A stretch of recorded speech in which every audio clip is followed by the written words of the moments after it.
Atlanta has taken a couple of hits here. I don't know if Billy's enjoying this, given that the Braves are his nemesis. But not only does Freddie Freeman go to the Dodgers, Matt Ryan is taking a full-page ad out saying a very heartfelt goodbye to Atlanta. But the reason I'm bringing up this story is because Stugotz, Chipper Jones has tried to find a way into the Stugotz game when he says and warns Freddie Freeman about what he's doing. Quote, the second that Freddie told me that he rejected the 5-year for $135 million offer after the All-Star break, I told him, you're playing a very dangerous game. The dangerous game. Welcome to the game, Chipper. The dangerous game is leaving and flirting with everybody and having someone else value you for more. But Atlanta does still have one of the best things in sports, which is Trae Young. Oh, enough of him. What I was going to say is not just Trae Young. Trae Young hell-bent on embarrassing the Knicks. Yeah. Do something else besides embarrassing the Knicks. I mean, it's so easy to embarrass the Knicks, and Trae Young has become the modern-day Reggie Miller when it comes to bothering the Knicks at Madison Square Garden, but one-trick pony. Get to the finals, do it in the finals, do it against anyone else other than the New York Knicks. I'm tired of it. I'm tired of Trae. Sorry, I had more there, but I thought Chris was going to speak. I mean, he ended the Philadelphia 76ers. Ended them. Enough of him. Like Ben Simmons. Do it against someone else. I mean, like that is he is torturing two fan bases. Yeah. The Knicks, like the Hawks loom large over everything that's happened in the NBA over the last 15 months. He scores 45 last night at Madison Square Garden. To me, his signature moment isn't ending the Sixers. It's taunting a rabid New York. But what made me laugh about it is at the end of the game, Thibodeau throwing Taj Gibson out there on the perimeter. I saw that. And it's like, oh my God, that is not going to work. That is not going to work when Taj Gibson, and I know the Knicks have been playing him plenty. The Knicks have used him for several years. Thibodeau. They don't have an option. Guillermo, put it on the poll. Will Thibodeau be playing Taj Gibson 40 years from now? That's his guy, man. As long as Tom Thibodeau is coaching somewhere, Taj Gibson will be there with him. Find someone in your life, in your marital vows, in your family that loves you the way that Thibodeau loves him some Taj Gibson. Because did you see the play that with 1 minute left in that game at the perimeter, top of the key, you got Taj Gibson trying to guard Trae Young, and he ends up stumbling around in a way that leaves him further away from the basket. It was embarrassing. On his butt, closer to the half-court line than to the basket because he just got crossed over. It was so easy for Trae Young, and he knew it the second he saw Taj Gibson on him. He was smiling, and he crossed him over, and he left him in the dust, and he did what Trae Young does at Madison Square Garden. Just do it somewhere else. That's all I'm saying. I will say, but he did say when you said that he did it at Philadelphia as well. Yeah, well, do it somewhere besides Philadelphia and New York. Do it in the South. Do it in the West. Do it in the Midwest. Somewhere other than the Northeast. Do it in the finals, yeah. Do it in the finals outside of the Northeast. Correct. There you go, Dan. I mean, you're getting it. Welcome to the game. I thought the very next possession when Atlanta's up by 10, there's 38 seconds left, and Trae Young took a three from a step inside of the half-court line. It was like right in the middle of the Knicks logo, and he was trying to embarrass them. Like that seemed like his only goal of the season, frankly, because Atlanta had a bad follow-up season to their run to the conference finals. It seems like his only goal this season was to go to Madison Square Garden and embarrass them with every step. Exactly. Expand your goals. You would agree, Stugotz, that Atlanta is the Atlanta sports fan. There's a generation that grew up on Freddie Freeman and Matt Ryan. That those things, the full page ad when a guy leaves and he seems genuinely hurt, like I don't know. They both chose to leave. They're not genuinely hurt enough. What? They both chose to leave. They chose to leave Atlanta. Both of them chose what do you to mean? leave Atlanta. Freddie Freeman chose you the be Dodgers. sad, but right. you're not betrayed. You're not hurt. You both chose. I mean, the to ad leave. is nice. I mean, Yeah. it's what you should do. It's the classy thing to do, but You don't think like Matt Ryan's hand was kind of forced? He might have felt a little I think betrayed. Matt Ryan has a chance to win a Super Bowl. Mm-hmm. But you guys know that he's leaving because I'm guessing he's hurt by they went and tried to upgrade at the position by getting in the Deshaun Watson sweepstakes. Yeah, of course he's hurt, but I mean, he could have stayed. It's business. The NFL is a business. Matt Ryan knows that. He knows Deshaun Watson's a better option than he is right now. And so he could have stayed there. He didn't want to. He wanted a better shot at winning a Super Bowl late in his career, so he left. Again, I say to you, though, when a fan base cares about players, those are two. You're leaving. The sports soul of that city leaves with those two guys because those are the guys that aren't regional players. They're They'll be fine. I don't think there's that many people that are like, how am I going to watch the Falcons without Matt Ryan now? Oh, I disagree. We should get Charles McDonald back on. He feels it to me. It sounds like his Twitter account seems like he's going through a really dark depression. This is the first couple days of a breakup. They'll be just fine. I think Dan is probably right on Freddie Freeman because I think Atlanta likes the Braves. He's one of the best players in the league, but Matt Ryan's well past his prime. If I'm a Falcons fan, I'm more excited to see can Marcus Mariota somehow give it another shot. Is there upside there? Is there still a chance, a future for Marcus Mariota? What? No, you know what you're going to get with Matt Ryan, and what you're going to get is like 7-9, 7-10, and you're not making the playoffs. He took them to the Super Bowl. That was years ago. I'm with Stugotz. Thank you. I'm excited for Marcus Mariota. Boom! When he's come off the bench for the Raiders, when Derek Carr has been out, I really enjoyed because Marcus Mariota played. Because I think in Tennessee, he was protecting himself. He was number 2 overall pick. But in Vegas, he was kind of playing as like, look, man, this is my last shot. And he started running. He had like a 90-yard rushing game in Las Vegas. I'm actually really excited to see the Marcus Mariota era in Atlanta. People are saying that, yeah. Yes. Where are those smart football people? They are not in this room. Oh, Billy's Dan, the top the smart 10 football NFL people have inside. been saying, I don't know. Sorry. And Freddie Freeman, by the way, is like maybe the 4th most exciting Brave. They'll be just fine. Right. He's also like 32. Like he hasn't been there that long. You guys keep saying just fine, they'll be just fine, but I will remind you that Stugotz is the guy who at one point wanted Mark Sanchez to date his daughters and got furious when Mark Sanchez went out after losing a playoff football game. And Billy's the guy who's got a very complicated relationship with his baseball team, who's never had a player that stays around as long as Freddie Freeman does. And you're just dismissive of other people's pain. Of course they'll be fine. He's a liability, this Freddie Freeman. When he put Chipper Jones in danger, he had to go save him on that ATV in the snowstorm. Remember that? Oh, yeah. What if they would have lost Chipper because of that? Right. He's a real pain in the ass, this Freeman. You want to go? There's the door. Okay, so you... And he took the easy path, Dad. Exactly. I mean, he went to the best team. I mean, give me a break. I know. So Atlanta fans don't care. Kevin Durant of Major League Baseball. Not that they don't care, but like they don't know what hurt is. Okay, like don't talk to me about how difficult it is to lose your star player. That happens to me every single time there's a player down here. You're gonna get over it. Trust me. You'll be fine in the hands of Ronald Acuna Jr. Don't worry about it. You would be great running like a meeting of fans, whatever an AA meeting is, as the guy who's been through it all. The guy who's everyone else's sponsor in the middle of the room. You welcome in. You're the guy who brought the coffee every year. They lean on him for his experience. They rely on you for the cookies, and they get there and you tell them the hard truths. You'll be just fine. Trust me. And the next quarterback you have, you'll be just fine because Mariota. Let me take you back to 97. We lost 8 Freddie Freemans in one offseason. Hi, I'm Billy Gill, and I'm a recovering sports fan. Hi, Billy. 98, 2006, 2012. Been here. You've got all the years on you. You're in the meeting. 2017. You're screaming at the newbie. You know how many times I've relapsed? You know how many Freddie Freemans I've had?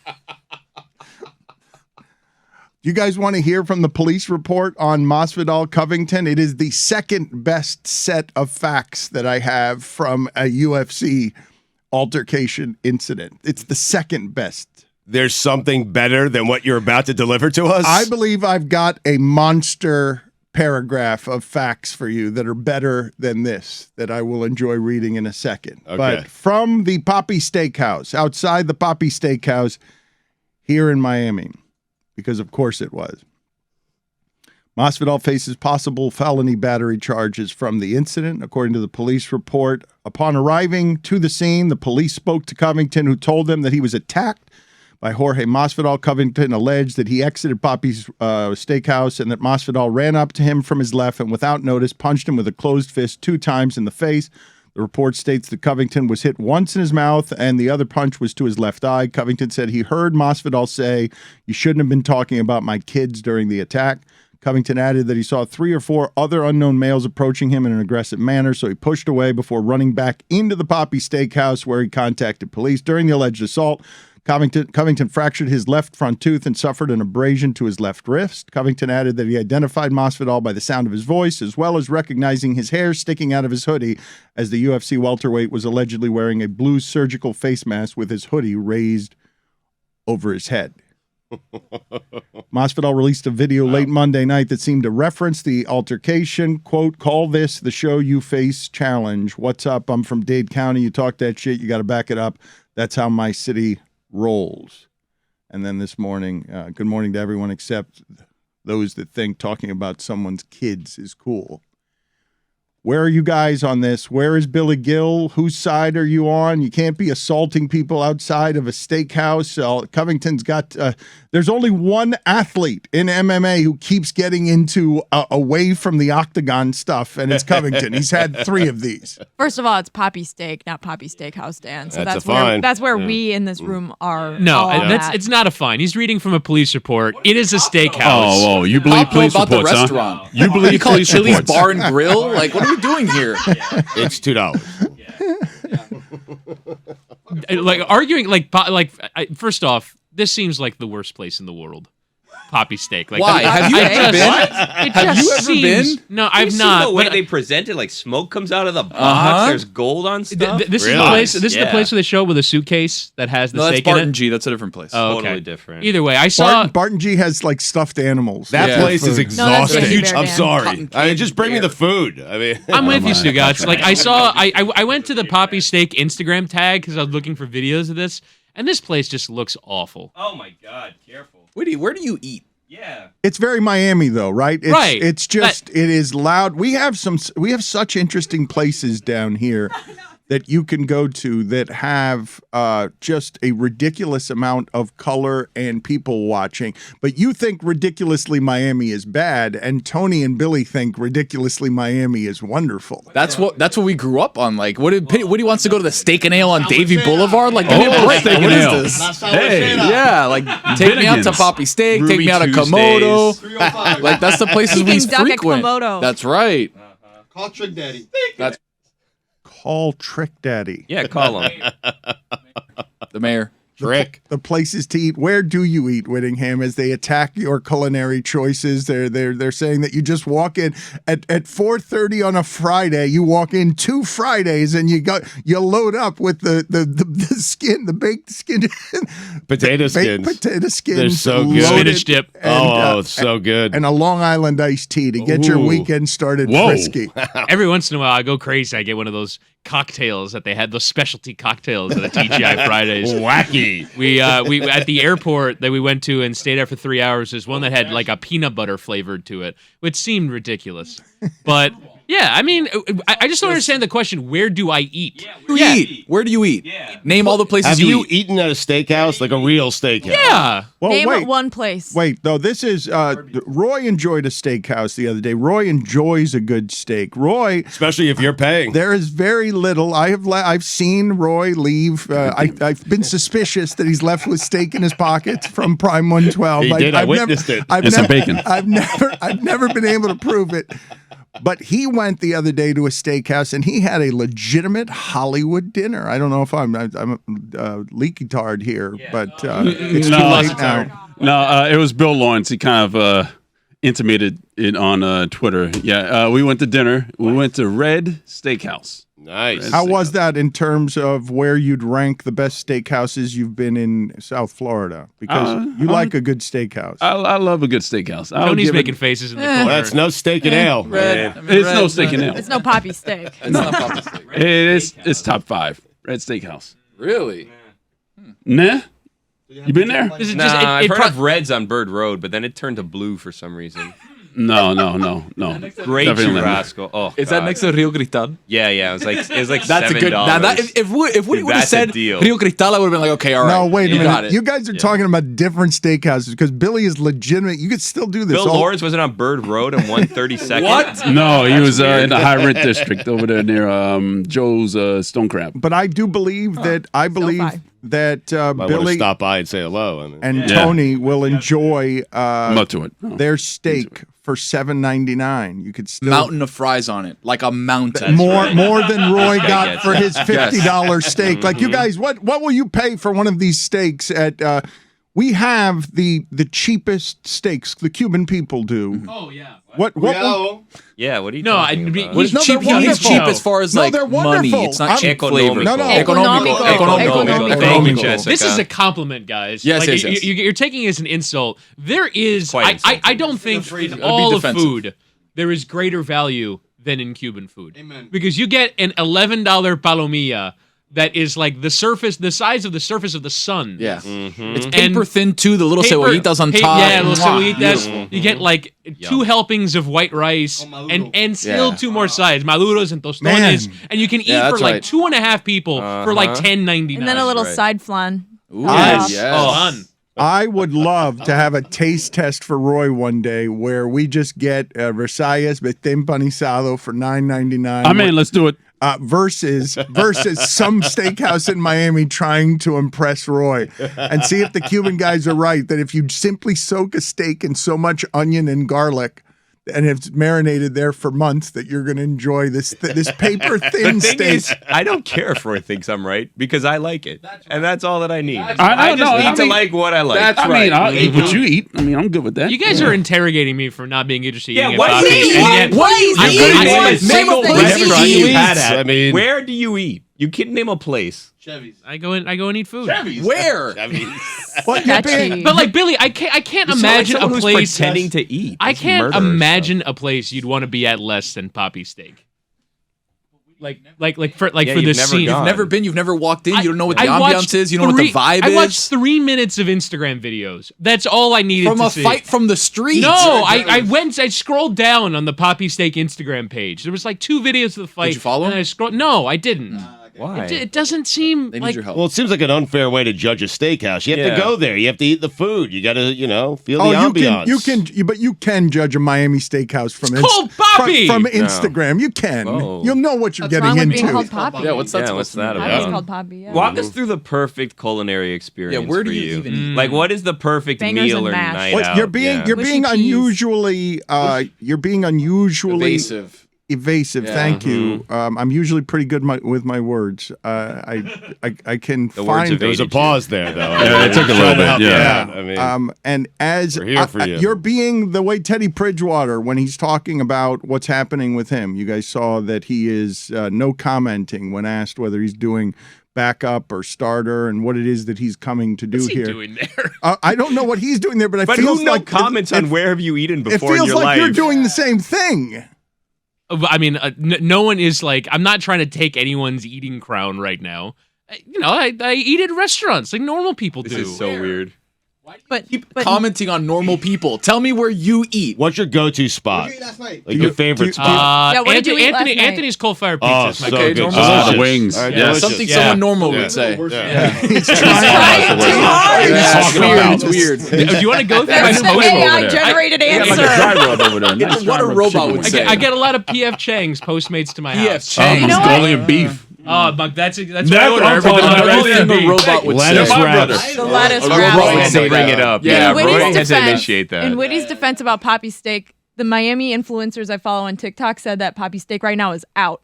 Sexy Ooh. Fish is in. Yeah, sexy fish Sexy is in. fish. Yeah, Sexy sexy fish, fish is yeah. in. Yes. Sexy Fish is in. Sexy Where fish is is that? in. I'm picturing a fish. It's got like a curvy body. Yeah. It's wearing it's wearing Baby. a negligee. Keep going. All It's a right. very sexy fish. Yes. Wow.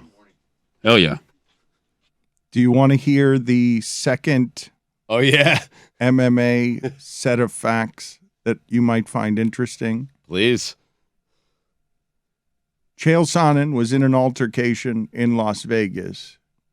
The details haven't all come out until now. and it has resulted in 11 charges, one of them felonious battery. Now, I know he hasn't spoken much about it, and when I read the initial details on the story, what I assumed was someone had said the wrong thing to him, and then he was fighting a table full of people. But here's the sentence, according to the complaint, that is just fairly fantastical when you think of a UFC fighter out in the wild, enraged by people in Vegas, drinking, gambling, crowded, and somebody has said the wrong thing or bumped into a woman, and now Sonnen, according to the complaint, allegedly punched the first man, punching and kicking a second man, punching a third man in the face, punching and kneeing a fourth man, and striking a fifth man with his elbow. Jesus. It's like a movie. It's one guy. It's one guy, and I don't know if this is a bunch of Las Vegas frat boys or who he's fighting, or if he's fighting people who know how to fight. But regardless, someone has bothered a tamed beast at a Las Vegas table, and what ensued sounds like a Von Damme movie. Dan, we've got some sources that very close to the situation that said that Chael Sonnen was enjoying a nice evening with his wife, where the 5 men were making comments to his wife that were lewd and vicious, if you will. I don't think that's a word. Yeah, you corrected me on the word. That's before. okay. Vicious. We'll keep it going. It's lewd I wouldn't know. and lascivious. Is that what Maybe you were lascivious? That's right. Okay, It happens. They followed Tomato, him tomato. up. Yeah, that's right. Yeah. They followed him up to his hotel room where they were continuing to try and make comments at his wife. He turned around and beat the shit out of everybody. So that's a Tony Collide exclusive, actually. Okay, that is okay. I don't know what happened. Vicious here. comments, Dan. He's been charged with 11. I don't know what the truth is there, and I know. Oh, that's the truth, Dan. I've got it from a very reputable source, very close to the Sonnen camp. I've talked to that source as well, and what I am damn it. telling you Really? is, Wow. Couple of sources cutting it up. that source is a little. I'm not saying the source is wrong. I'm just saying I'd like to see what the facts are. A couple of bottles of wine after that source was talking. We were just Vino. yeah, sources. Manhattan Beach and all. Probably. At Papi Steak. I know we were at Papi's. Manhattan Beach. It could be anybody. Yeah. It could be anybody. So he It was went to Clay jail? Travis. Did he go to jail? I mean, Sonnen was arrested. okay. And then he got out of jail, and he's been out for a few months. This happened a few months ago, and now he has not spoken very much about it. I don't know what the facts of the case are, but that's the way the story has been presented to me from one side of the story. The sex had to be amazing. I mean, you're defending your wife. You beat up 5 guys right in front of her. I mean, the sex, whenever he got out of prison, it had to be an amazing couple of hours for Chael Sonnen. Oh, Jesus Christ. I'm just thinking. I mean, that's all. What's the matter, Jess? I mean, it's natural. Sex. Making love. Whoopee. 2 in the pink. 1 in the sink. Riley, it's good to see you. People should know he's donating $100 per ace at the Miami Open to Wings for Life. It's a nonprofit supported by Red Bull, raises money for spinal cord research. Last we saw Riley Opelka, he was serving how many times, Riley? Thank you for joining us, to Stugotz to see if he could return a single serve. Yeah, me and Stugotz definitely had a nice practice session not too long ago at the Hard Rock. Still recovering from it. He was impressive. Yeah, thank you. And he actually did return one of them. I did. 1 of 15, Dan. Okay, so Yeah. one of 15, and it was a huge achievement. You did barely get it over the net, correct? I got it over the net, Dan, and it landed in the court, and then we had a little rally afterwards, and I won the point. I mean, I came the net. I charged the net on Riley Opelka. It was fantastic, and he couldn't pass me because my net game is so good. I mean, Roy and Jessica don't agree with that. Roy and Well, what do you Jessica mean? are shaking their heads vigorously. I feel like after he returned the serve, Riley kind of like played nice. Like he wasn't really trying to return. Yeah, like the rally was kind of like cute for show. I don't think he was really going for it there. Okay. And did you let up at all on the serve that he returned, or were you throwing down one of those 7,000 mile an hour lightning bolts? Yeah, I mean, I was throwing him down. I wasn't holding back. He had a little bit of an idea of where it was going. So he was definitely, standing in the right place at the right time. Well, you have a tell, so I mean. Oh, he picked up a tell in 15 serves. Wow. I guess I had a cigarette in my mouth, Riley. I didn't know what you were doing. We have some tennis stuff that's been in the news here, Stugotz, because Ash Barty, kind of out of nowhere, #1 women's player in the world, and this is a very difficult thing to try and replace Serena. It shows you one of the many tough things about Serena Williams, that in that sport that is so lonely, so repetitive, so eats up young people, that in that sport, the people, Naomi Osaka and Ash Barty, who get to #1, they're not going to be doing it across 10 years. Ash Barty is going on to get on with her life and seems happy to be sort of escaping tennis. So, Riley, you can speak uniquely, right? Because your tennis, you have so finely honed this skill of, I'm going to serve and crush you. I'm going to crush you with my serves. I'm going to distort tennis. I'm going to be 6'11", and it's going to be me and Isner rocket launching at each other across 75 different tiebreakers. You can speak to like how lonely and meticulous this sport is, to have to go out every day and get great at this skill that you've sculpted that makes your earnings. Yeah, for sure. I mean, it's definitely a lonely business, and one thing I can't relate to or speak on is being #1 in the world. And I think that's an even more emotionally draining than where I'm at. For example, she's playing, Ash Barty's playing on Sunday quite often. The tournaments go a lot longer for her. And I'm happy for her, but I'm being selfish here by saying this. I'm bummed she's retired. She's one of my favorite players to watch. Riley, can you give us and the audience an idea of what an average day is like for someone who's trying to make it to professional tennis? How lonely is it? What's an average day like? No, it's not just a day, though. It's your whole childhood gets chewed up by sending, kids at 12 years old to like this military school. They don't get, like, I've wondered about Osaka, Riley, like when it comes to mental health stuff. Loneliness in tennis can't be great for it. Like that and swimming, they seem like super lonely sports, and one of them steals childhoods in a way that like the young tennis players, Jennifer Capriati and everyone else, like it's just a really hard thing, I think, but Riley can speak to it a hell of a lot better than I could. Yeah, for sure. I think the most difficult thing is our season's so long. It's 11 months.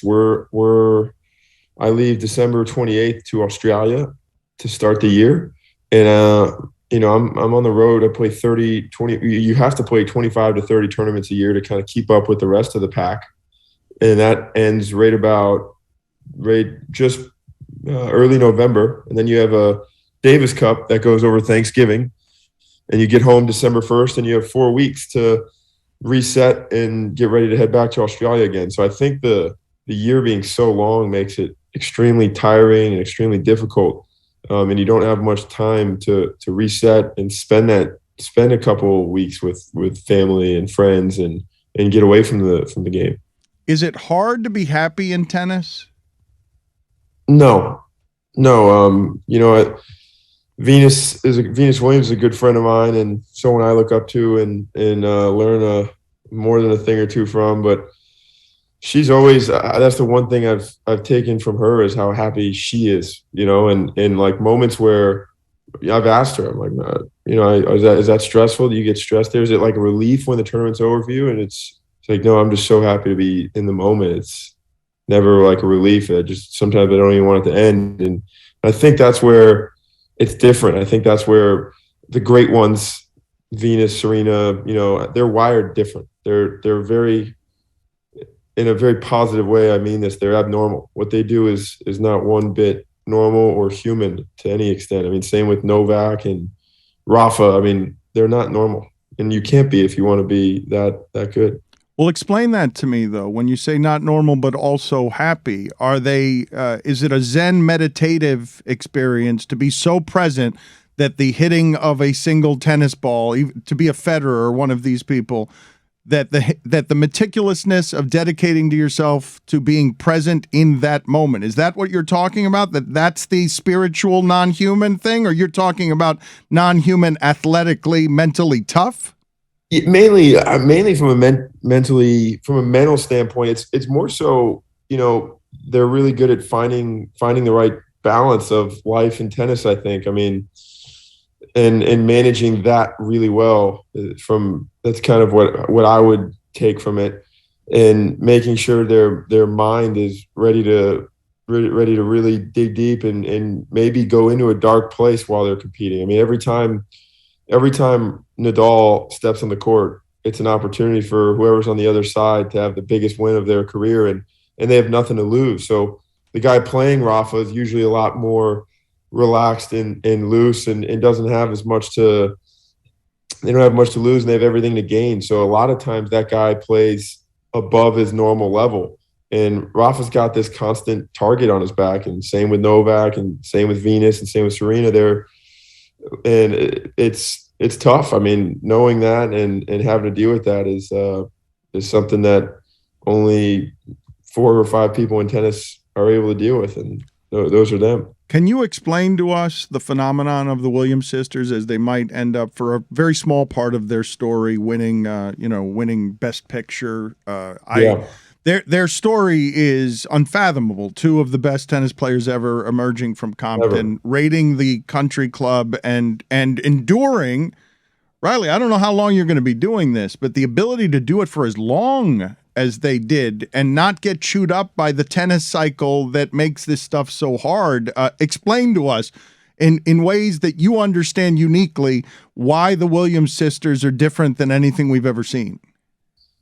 Yeah, I mean, I think that, you know, the movie was unbelievable, and it showed a lot of things they dealt with, and I think those problems they dealt with, you know, put a chip on their shoulder, and they wanted to, you know, really leave their mark and make a statement. And I think that chip on their shoulder really brought out something that, like you said, changed tennis forever, and it's going to have an impact on tennis, men and women's tennis, worldwide, global. They're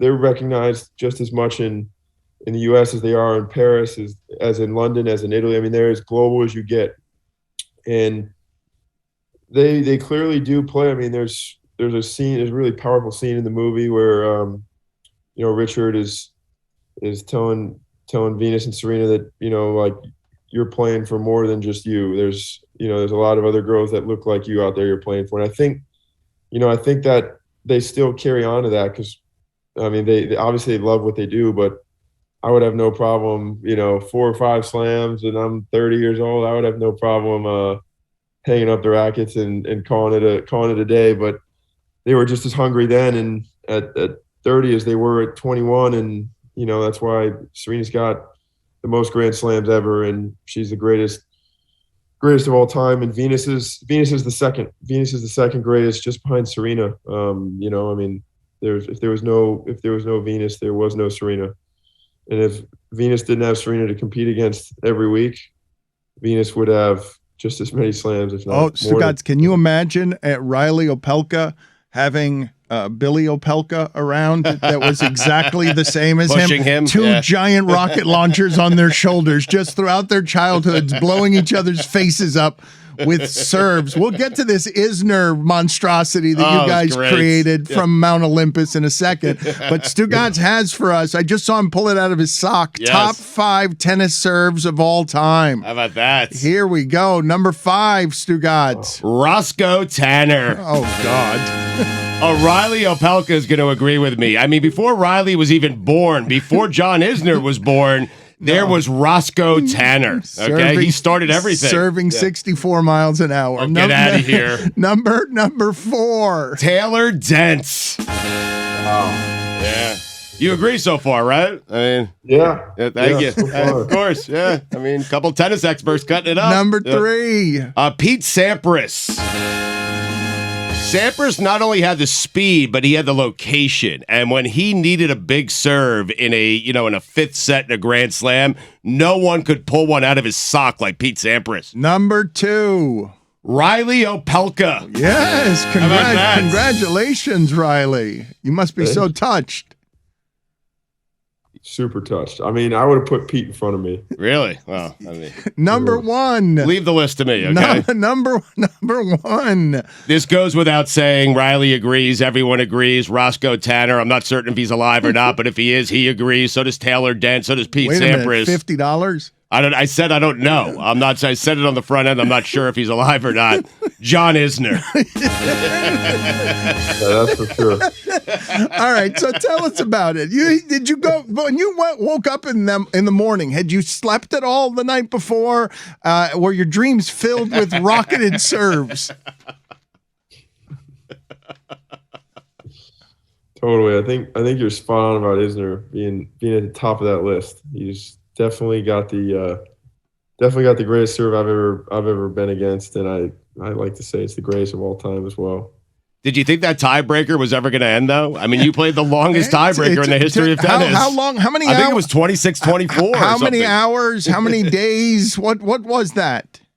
So when me and Isner just played about a 1 hour breaker, but that's nothing compared to his 3-day Wimbledon match against Nicholas Mahou. Oh, the greatest They ever. changed the rule because of him. We call it at least I call it the John Isner rule.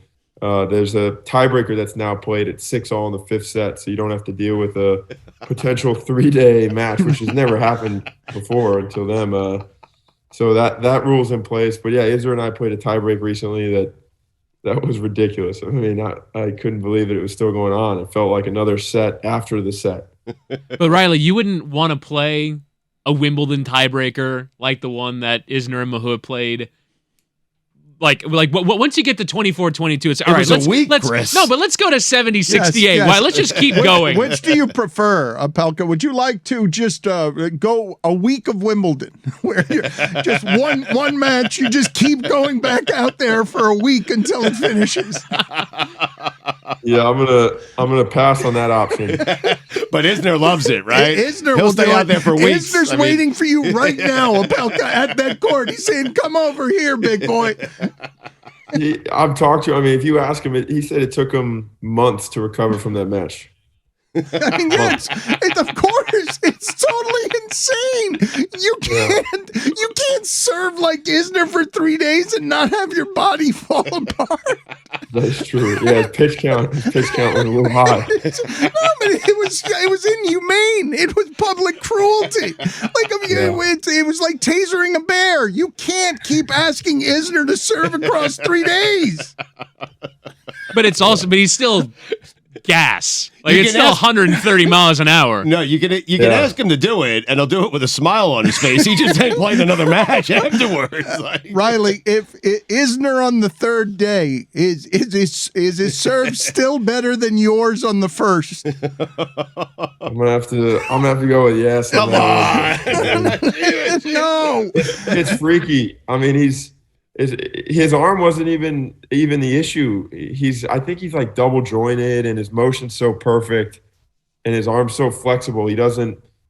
It never gets. He's never really had an issue. It's that match he had blisters all over his feet, and he couldn't walk like the next day. I mean, it's crazy. I remember watching it, and I've asked him about it recently, and his arm was fine, and that's what's crazy about it. That's what's nuts about John. I think, like, physically, he was just built. He was born and designed to serve. Well, when you say the physics of the serve, just because you guys are blamed as sort of freaks who have distorted the game, correct? Because you've got this skill set of serving from a basketball player's height, and it gives you a great advantage in distorting the game. It's not great to watch, right? I love it. We love two guys just serving bombs at each other, but tennis purists don't like this sort of stuff, correct? They get mad, but Isner specifically, you're saying he's double jointed and his body is so freaky that not only is he that tall just like you, but that he's able to get a whip from his toe to the end of his fingers that is stronger than everyone else's because his arm works differently than yours? Yeah, he's got attributes that definitely help it, and his technique is perfect. It really is. I've copied his. When I was younger, we were looking at some kind of like analysis, and his was the serve that I would put myself up against because technically it's flawless. Riley, tell us about the bird that pooped on you during a match. That was unfortunate. It's supposed to be good luck, Riley. Yeah, they say that. Yeah, that was a tough one. The best part was the ref. I didn't have another Fila hat, but I had a Red Bull hat in my bag, and Red Bull's not like the ATP and I have always like butt heads because I'm not allowed to wear Red Bull on the front of my hat because they don't allow it, and for some weird reason because I can't remember what it was actually, and anyway I had this hat in my bag and I went and I pulled this out just for a few games while my coach ran to the locker room. They wouldn't let me play in it, and the ref was telling me to put back the hat that had the bird poop on it. And I'm like, you realize it's disgusting. I'm playing in Melbourne, Australia. It's 100 degrees. It's humid. I'm sweating. Sweat's dripping from my hat on my face. I mean, what you're suggesting here is nuts. No, you're suggesting there was poopy sweat that was then going to drip onto your face, right? I didn't That's consider exactly that. what he was suggesting. Yeah, and I couldn't believe it. But a ball kid actually took off his hat that didn't have any logo on it, and I played with his hat for a game while my coach ran back to my locker. That's ridiculous. Yeah. This is infuriating. I'm infuriated on your behalf. Not only because it was humid and swampy out there in Australia, but it sounds now, and I think this was underreported, like this was a big ass bird. This wasn't just some small bird. This was an Australian bird of prey that dropped like a load on your hat. It was a big bird for sure. Yeah. It was a big bird. I could Phrase it. I right when I was thinking, I swear to you, before it happened, I was thinking about it, like, because I saw all these, bird droppings behind the court. I'm like, man, I mean, it's just a matter of time before someone, gets lucky or unlucky or whatever. And I was the lucky one. Like 30 minutes later, I remember I felt it hit my hat. I mean, thank God I was wearing my hat forward. Sometimes I wear it backwards. Wait, so you knew that the birds were going around and were Yes. likely going to They shit were on someone? They were surrounded. He's saying this is going to happen to somebody. Yeah, I mean, I was thinking like, yeah, it'd be tough timing, and that's definitely the definition of being in the wrong spot at the wrong time, and it happened. It was right where my coach was in the corner, and I felt it hit my hat, and I was like, man, can't believe that just happened. Riley, we appreciate the time. Again, he's donating $100 per ace. This is going to get expensive because I mean he's just so. $100 He's going to per raise ace a lot of money, though. at the Miami Open to Wings for Life. It's a nonprofit supported by Red Bull. Raises money for spinal cord research. Is this story personal to you? Is the spinal cord research something that is meaningful to you in your family or a loved one? Thankfully, no. But me being I'm a huge fan of a lot of sports, and mainly what I've always been a huge fan of what Red Bull does and who the sports they get into. They choose the ones that are super extreme, that other people are scared to touch because of how extreme they are and how much time and how much of an investment it is to get into some of those sports. And I think the fact that they do it and they're very particular with their athletes they pick, and I think that's really cool. And so you see some really specialized athletes doing some of the craziest things every single day, and it's their decision. They love it. It's what they're born to do. And I've seen it has an extreme, sometimes unfortunately has some extreme repercussions, and Red Bull supporting it from that standpoint, even kids that are born with it. And I've learned a lot about spinal cord injuries and kind of how much common it is than I would have thought. And it was something that I really enjoyed, supporting a lot of other athletes as well. Riley, thank you for being on with us. I would like to talk to you, taking people inside the mind of what it takes to be a professional tennis player on a longer format. So perhaps we'll talk later, because I do want people to understand the world you live in is a really unusual one that it tests a lot of mental health. Yeah, that's for sure. Luckily, I haven't really gone down gone down that route yet. I don't. I really think I've surrounded myself with some good friends, and that John Isner is one of them. Venus Williams is one of them, and seeing how they do it, they have a great perspective on life, and I think that's the key, is knowing that there's way more important things out there than tennis, and it's also important having friends in each location. I have a lot of friends in Europe now, so when I'm playing in Antwerp, or I'm playing in Vienna, Austria, and I'm the only American guy there, I'm lonely. Then I have some friends completely outside of tennis that I can go to dinner with, or they can show me around and make me feel like I'm at home. And I think that's just as important as training and as practice for that week. I really do. Riley, good talking to you. Thank you, sir.